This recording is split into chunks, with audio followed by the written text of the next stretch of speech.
Chapter 22, Alicia Berenson's Diary, August 2nd.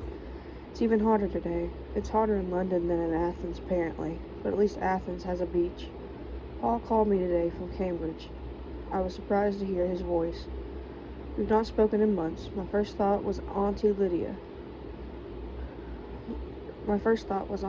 must be dead. I'm not ashamed to say I felt a flicker of relief. But that's not why Paul was calling. In fact, I'm still not sure why he did call me. He was pretty evasive. I kept waiting for him to get to the point, but he didn't. He kept asking if I was okay, if Gabriel was okay, and muttered something about Lydia being the same as always. I'll come for a visit, I said. I haven't been for ages. I've been meaning to. The truth is, I have many complicated feelings about going home and being at the house with Lydia and Paul, so I avoid going back, and I ended up feeling guilty, so I can't win either way. It would be nice to catch up, I said. I'll come see you soon. I'm just about to go out, so... Then Paul spoke so quietly I couldn't hear him. Sorry, can you repeat that? I said I'm in trouble, Alicia. I need your help. What's the matter? I can't talk about it on the phone. I need to see you. It's just I'm not sure I can make it up to Cambridge at the minute. I'll come to you this afternoon, okay? Something in Paul's voice made me agree without thinking about it. He sounded desperate. Okay, are you sure you can't tell me about it now? I'll see you later. Paul hung up. I kept thinking about it for the rest of the morning. What could be serious enough that Paul would turn to me, of all people? Was it about Lydia, or the house, perhaps? It didn't make sense. I wasn't able to get any work done after lunch. I blamed the heat, but in truth my mind was elsewhere. I hung around in the kitchen, glancing out the windows until I saw Paul on the street. He waved at me. Alicia, hi. The first thing that struck me was how terrible he looked. He'd lost a lot of weight, particularly around his face, the temples, and jaw. He looked skeletal, unwell, exhausted, scared. We sat in the kitchen with the portable fan on. I offered him a beer, but he said he'd rather have something stronger, which surprised me because I don't remember him being much of a drinker. I poured him a whiskey, a small one, and he topped it up when he thought I wasn't looking. He didn't say anything at first. We sat there in silence for a moment. Then he repeated what he said on the phone, the same words. I'm in trouble. I asked him what he meant. Was it about the house? Paul looked at me blankly. No, it wasn't about the house. Then what? It's me, he hesitated, then came out with it. I've been gambling and losing a lot, I'm afraid. He'd been gambling regularly for years. He said it started as a way of getting out of the house, somewhere to go, something to do, a bit of fun. And I can't say I blame him. Living with Lydia, fun must be in short supply. But he's been losing more and more, and now it has gotten out of hand. He's been dipping into the savings account, and not much was there to start with. How much do you need? 20 grand.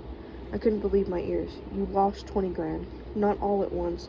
And I borrowed from some people, and now they want it back. What people? If I don't pay them back, I'm going to be in trouble. Have you told your mother? I already knew the answer. Paul may be a mess, but he's not stupid. Of course not. Mom would kill me. I need your help, Alicia. That's why I'm here. I haven't got that kind of money, Paul. I'll pay you back. I don't need it all at once, just something. I didn't say anything, and he kept pleading.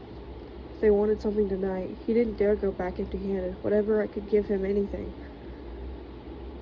I didn't know what to do. I wanted to help him, but I suspected giving him money wasn't the way to deal with this. I also knew his debts were going to be a tough secret to keep from Auntie Lydia. I didn't know what I'd do if I were Paul. Facing up to Lydia was probably scarier than the loan sharks. I'll write you a check, I said finally. Paul seemed pathetically grateful and kept muttering, thank you, thank you. I wrote him a check for £2,000, payable to cash. I know that's not what he wanted, but the whole thing was uncharted territory for me, and I'm not sure I believed everything he said. Something about it doesn't ring true. Maybe I can give you more once I've talked to Gabriel, I said. But it's better if we work out another way to handle this. You know Gabriel's brother is a lawyer. Maybe he could. Paul jumped up, terrified. Chingy said, No. Don't tell Gabriel. Don't involve him, please. I'll work out how to handle it. I'll work it out. What about Lydia? I think maybe you should Paul shook his head fiercely and took the check. He looked disappointed at the amount, but didn't say anything. He left soon afterward. I have the feeling I let him down. It's a feeling I've always had about Paul, since we were kids.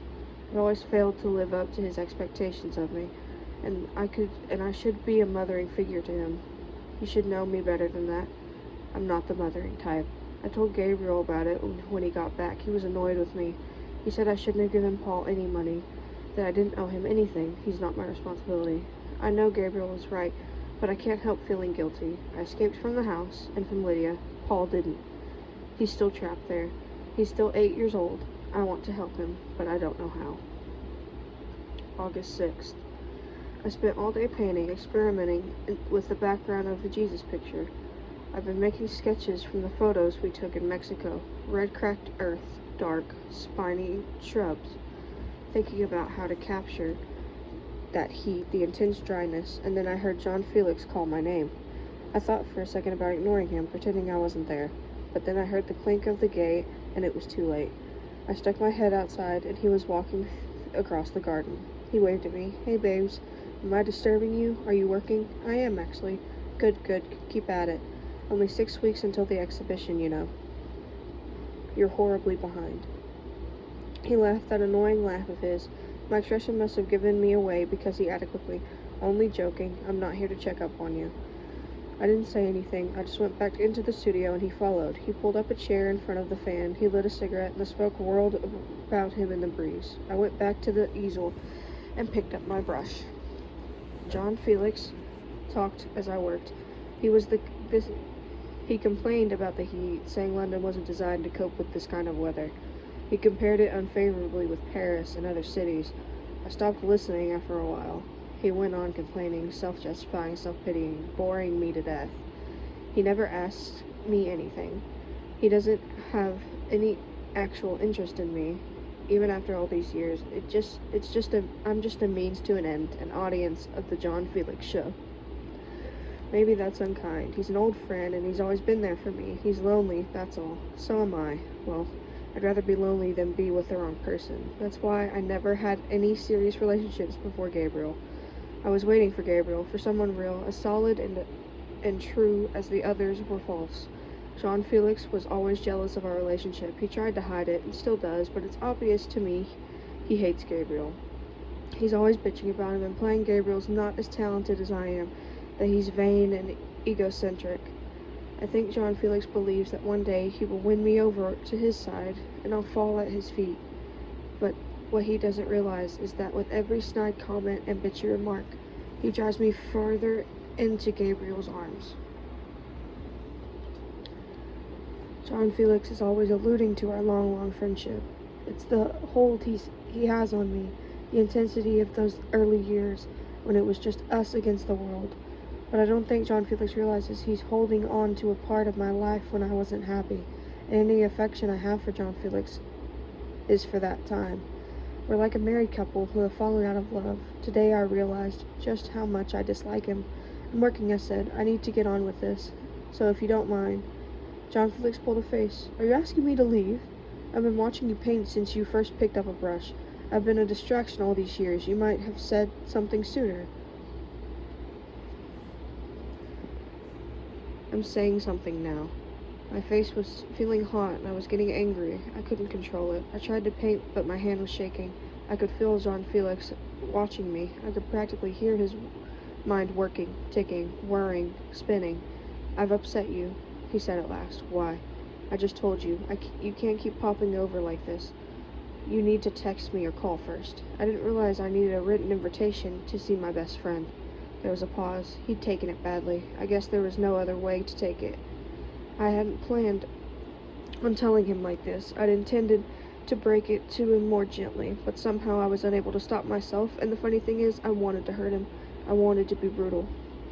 John Felix, listen. I'm listening. There's no easy way to say this, but after the show, it's time for a change. Change of what? Change of gallery, for me.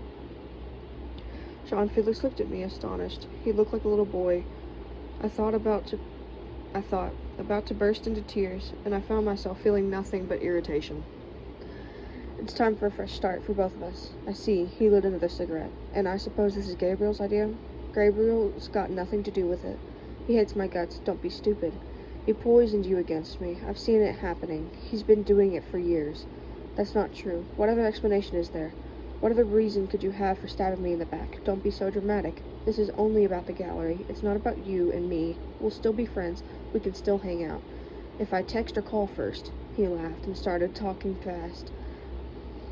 And if he was trying to get out before I could, as if he was trying to get it out before I could stop him. Wow, wow, wow. All this time I really believed in something, in you and me, and now you've decided it was nothing. Just like that. No one cares about you like I do. No one. Jean Felix, please. I can't believe you decided like that. I've been wanting to tell you for a while. This was clearly the wrong thing to say. Jean Felix looked stunned. What do you mean? A while. How long? I don't know. A while. And you've been acting for me? Is that it? Christ, Alicia. Don't end it like this. Don't discard me like this. I'm not discarding you. Don't be so dramatic. We'll always be friends. Let's just slow down here. You know why I came over? To ask you to the theater on Friday. He pulled 2 tickets from inside his jacket and showed them to me. They were for a tragedy by Euripides at the National. I'd like you to come with me. It's a more civilized way to say goodbye, don't you think? For old time's sake, don't say no. I hesitated.